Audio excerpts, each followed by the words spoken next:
Kirk Tomei and senior physics engineer John Pritchett to walk you through it. We've begun implementation of the first stage of our atmospheric flight model. Ships that look like they can take advantage of atmosphere handle better than those that don't. This means that more aerodynamic ships maneuver better because of how they utilize drag, and they can roll and pitch better in atmosphere than they can in space. Less aerodynamic ships work harder against drag and suffer decreased acceleration and maneuverability. John will allow design to tune the characteristics on a per ship basis, so ships that look like the Gladius will handle vastly different than those that look like the Starfarer.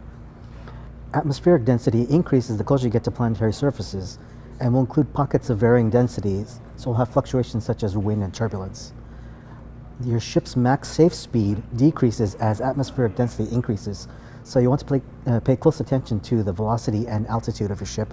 Otherwise, you risk damaging the ship while in flight. So I've been working on the atmospheric flight model for ships, and the main thing is our goal with that system is not to create ships that fly by aerodynamics, not like an aircraft, but it's really more for our spaceships when they enter atmosphere.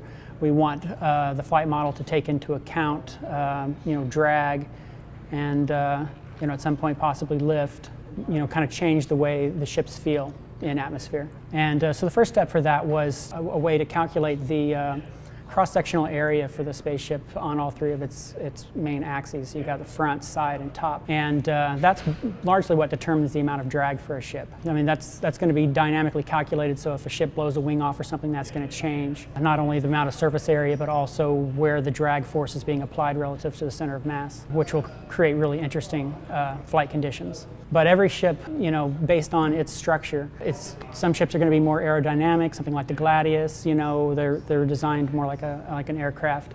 Some ships are going to fly more like a bus, and you're really going to feel that. And that all comes out of the cross-sectional area for the ship. There are some things that we can tune into that, like different types of materials might have like a different drag coefficient, so we can kind of modify ships, tweak their performance a little bit, but mostly I think that it's going to be defined based on the actual structure of the ships.